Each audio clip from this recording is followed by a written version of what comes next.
Good evening, everyone. I want to welcome you to our Sueur City Council meeting dated February 24, 2025. At this time, I'll call the meeting to order and we'll begin with the Pledge of Allegiance. I pledge allegiance to the flag of the United States of America and to the republic for which it stands, one nation, under God, indivisible, with liberty and justice for all.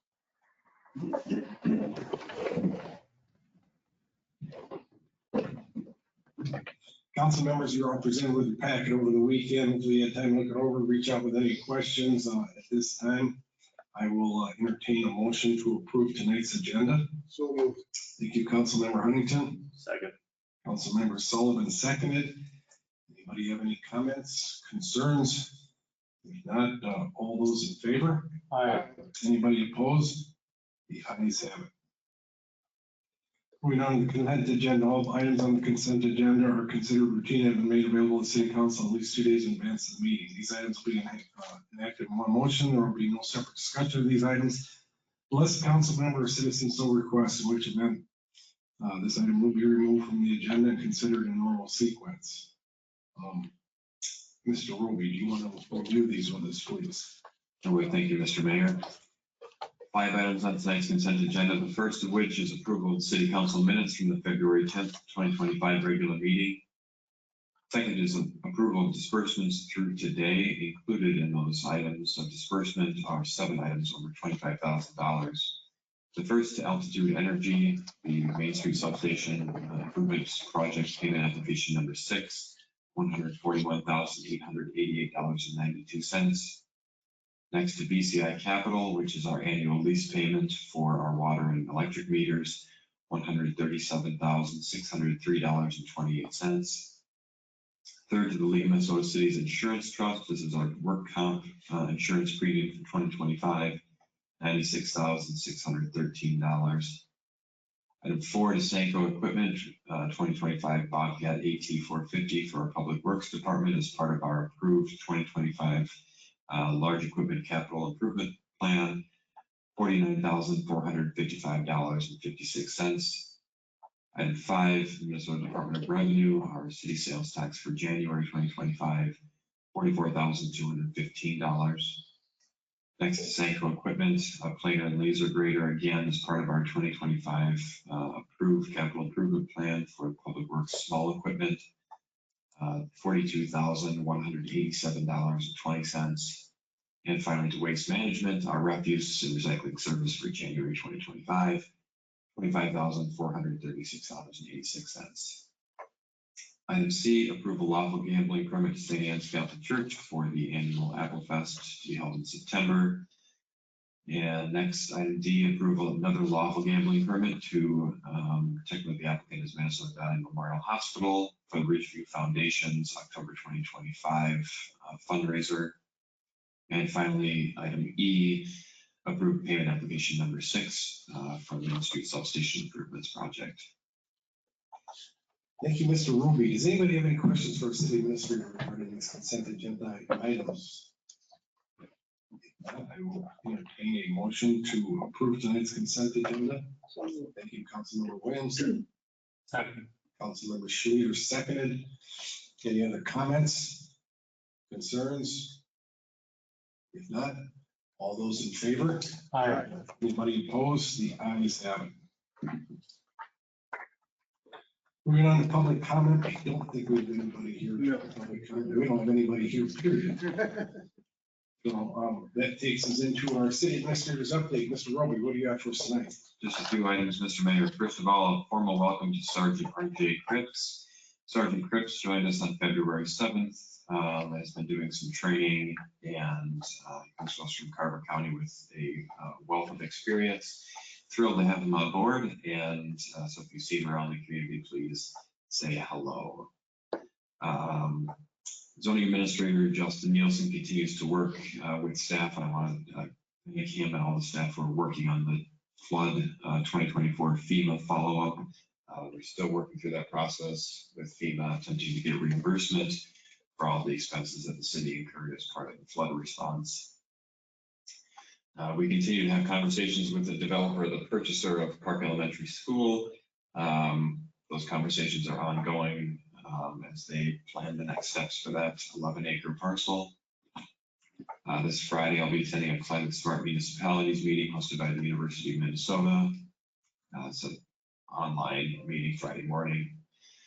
At the, sorry to steal Councilmember Sullivan or Councilmember Schluter's thunder, but the EDA meeting earlier tonight, the EDA did authorize execution of a purchase agreement for the EDA owned property along 169 with Cambria. And finally, I would like to thank community center staff, the Bulldog Youth Hockey Association, and all the volunteers for a very successful, very, very busy Might Jamboree over the weekend. Next meeting, finally, City Council next meeting, March 10th. There'll be a number of items on that, including the load shedding policy. Council members who have been here for a year or so may recall that the electric utility is part of our partnership with MMPA. We need to adopt a load shedding policy for times when electricity demand outside of our area may necessitate that we drop some of our electric load. There'll be some updates that Director Transberg will bring forward in conversation with MMPA about updating our load shedding policy. And we also plan to bring forward a bid acceptance and contract award for both the SCADA water wastewater controls project and the North 4th Street electric project. That's all I have, Mr. Mayor. Thank you. Any council members have any questions for Mr. Roby regarding his update? If not, we will move on to the regular agenda, starting with resolution R 2025-012, the updated co-generation and small power production tariff. Mr. Roby, what's this all about, please? Thank you, Mr. Mayor. Statutorily, the city's electric utility, as the utility of service for the Sueur community, must file a cogeneration and small power production tariff with the governing body, which is the City Council. This is something that City Council considers every year. The electric utility pulls together a report. There are 3 schedules as part of this tariff, which the tariff itself consists of all of the rules and regulations and charges associated in any way, shape, or form with electric cogeneration or small power production. So principally, this is our individuals, residential and commercial properties who generate their own electricity on the properties with solar power, which then the city buys back from those properties. The 3 schedules associated with this tariff are we publish the average retail utility energy rates for the current year. We share the wholesale supply rates that the city paid on average in the previous year, which is 2024.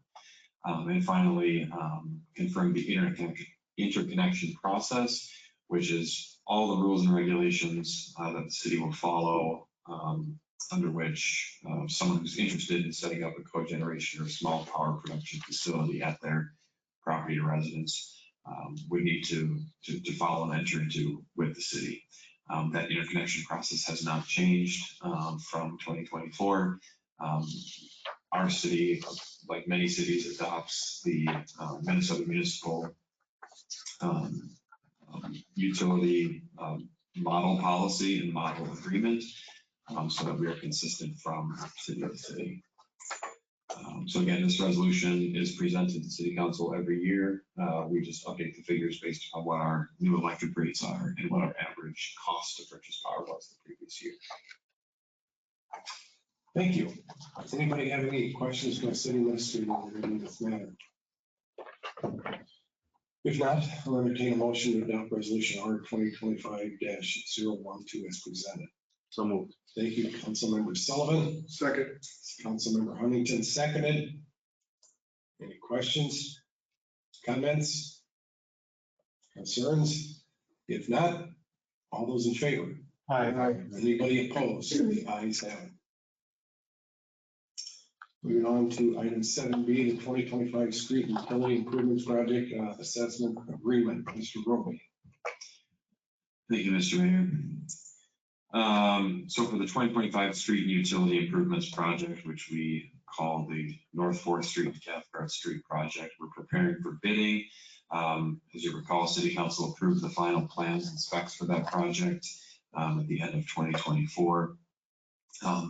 And following the acceptance of the bids and specifications for the project, there's kind of a final survey and right-of-way evaluation for the entire project corridor to ensure that we know down to the inch what this corridor is going to look like, how much space we'll need, so that the everything from the road widths to the crown of the road to the curbs to the boulevards to the sidewalks all fit exactly in where we expect them to fit, so that when we get the final plans and specs to the contractor for the construction, it can all go off without a hitch.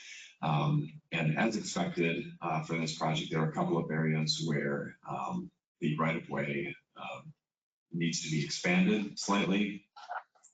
There are a few projects, or excuse me, a few properties along this corridor where the right-of-way is a little bit challenged because the right-of-way bobs and weaves a little bit. North 4th Street is a very old road, and there are several plats that were part of establishing North 4th Street from the confluence of 4th and 5th all the way north to Cathcart and then ultimately to Dakota. So there were some small areas where the plans suggest encroaching onto private property. In order to do something like that, this is what the city has done previously, is proposed easement agreements to establish a permanent right-of-way easement, which is an agreement between the property owner that follows the property and the city to allow the city to encroach onto that property for the establishment of right-of-way. So these agreements for these two properties, 400 North 4th Street, 328 North 4th Street, would allow the city to expand the functional right-of-way small amounts for the project plans. As noted in your packet, there has been compensation that was calculated based upon the square footage and the value of the properties to compensate the property owners for the expanded right-of-way. And there are, as I mentioned, additional easements being sought, and conversations are taking place with the affected property owners at this time. So property owners are aware. We're just in discussions with them on the agreement language itself, and we'll bring that agreement back to City Council at a later date. Very good. Thank you. Any questions regarding this matter from anybody?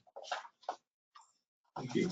Over that, I will entertain a motion to approve the execution of right-of-way easement agreements with the proposed compensation as presented. So moved. Thank you, Councilmember Schlager. Second. Councilmember Sullivan, I believe, seconded. Any other discussion, comments, concerns on this matter at all? If not, all those in favor? Aye. Any opposed? The ayes have it. Moving on to the item 7C, the airport farmland lease, Mr. Roby. Thank you, Mr. Mayor. There's 29.86 acres of tillable acreage just to the south of Sueur Municipal Airport in between 115th County Road 115 and County State Highway 22. That the city has historically rented out as farmland. The last lease, which ran from 2023 through 2024 growing season, expired, and so has been our practice in the past. We send out a bid packet, make it available to the public, anyone who's interested in leasing the property for farming submits their bids in a sealed bid process. We open the bids, and for the 2025-2026 lease, so 2 growing periods, and then the agreement as drafted has 2 additional 1-year extensions that are optional if the city and lessee choose to exercise those options. There were 6 bids received. Old Home Farm LLC came in at the highest bid at $325 per acre annually. And all the bid information is included in your packets, but the staff recommendation would be to approve execution of a lease agreement with, for this specific city-owned agricultural land with Tyler Sunderman. This is Old Home Farm LLC as proposed. Thank you. Anybody have any questions regarding this matter? If not, I'll entertain a motion to the execution of the lease agreement for the city-owned agricultural land with Taylor Summerman, Old Home Farms LLC as proposed. So moved. Thank you, Councilmember Huntington. Councilmember Williams seconded. Any other comments? Anybody have any questions? Anybody have any concerns? If not, all those in favor? Aye. Anybody opposed? The ayes have it. Last item on the agenda for tonight is item number 7D. That would be the airport fixed base operator agreement amendment. Mr. Roby. Thank you, Mr. Mayor. I understand there's a lot to read in the council packet tonight around this agreement. Way back when the world was young in 2005, the city entered into a 20-year fixed base operator agreement with Mr. Scott Churchill, operating as Scott's Helicopter Services Incorporated. And starting in 2025, Scott's Helicopter began serving as the city's fixed base operator. The municipal airport, our municipal airport, is required by law to have a fixed base operator of record. The fixed base operator is required to provide maintenance, to do servicing of aircraft. They can provide fuel, effectively what takes it from a park area to a more formal serviceable airport. So all airports are required to have an FBO of record. Scott has served as that for the last 20 years. That agreement is set to sunset at the end of February 2025. And we've been corresponding with Mr. Churchill, who has expressed an interest in staying on as the FBO beyond February 20th, 2025. But we do not yet have a final draft of an extension or a new agreement with Mr. Churchill. So while we continue to negotiate that, we worked with the city attorney to draft an amendment to the initial agreement, because the initial agreement itself did not have a month-to-month tenancy clause in it that would allow it to operate under the existing terms and conditions beyond the initial term, much like our leases usually do. And so in order for Scott to continue to serve as the FBO beyond February 20th of this year, we would need some kind of amendment to the initial agreement. And that's what this would do. It would keep all the terms and conditions of the current agreement consistent. It would just allow us to operate month to month with Mr. Churchill and his business until a final agreement is brought forward to City Council for consideration. Simple enough. Anybody have any questions for our city administrator regarding this? So they're developing a new lease agreement. Yes. So in that development of that new lease, will they address if there is a change in business ownership? Yes. Yes. So there would be, terms that would, depending on, and we haven't discussed those specifics yet, but yes, that would be, we would want to ensure that, so the city can serve as its own FBO if we needed to in an emergent situation. We just need to very quickly figure out how to fix airplanes. Or find someone who could on a contract basis. There are a lot of FBO services that we could provide. That would be one of the items that we would hope to answer in the new agreement, would be from a business continuity standpoint. Thank you. Good question. Anybody else? If not, I will entertain a motion to approve the execution of an amendment to the current FBO fixed base operator agreement as presented. So moved. Thank you, Councilmember Sullivan. Seconded, Councilmember Schleter. Any other discussion? Any comments? Any other concerns? If not, all those in favor? Aye. Anybody opposed? The ayes have it. Wow, this went quick. Reports and items of appreciation. Council members, this is your opportunity to share what's going on in the community, what's going on in the commissions. And as always, we start with Councilmember Huntington. Once again, I have really nothing to report, sir. Thank you. Councilmember Nelson is not here. Councilmember Schleter. I attended the Coalition of Greater Minnesota Cities Legislative Action Day up at the Capitol on the 12th. planning commission meeting on the 13th and an EDA meeting earlier this evening, which administrator will be already talked about. Thank you. Councilmember Smith, I have nothing to report today. thank you. Councilmember Sullivan, There's something on the religious center at EDA tonight, do a fire commission Wednesday night. Other than that, I have nothing to report. thank you. Councilmember Williams, Attended a HRA meeting last week, and then I also want to give kudos to the community center. I was there several times over the weekend during the jamboree, and things went very smoothly. It was super, super busy. And then plus the public skating, that was busy too, so nicely done. Good to see all that activity at the community center. thank you. Yeah, I was very busy there this weekend. I drove by there a few times and it was just packed with people. So I have nothing to share tonight. So with that, I will entertain a motion to dismiss tonight's meeting. So moved. Thank you. All those in favor? Aye. Anybody opposed? The ayes have it.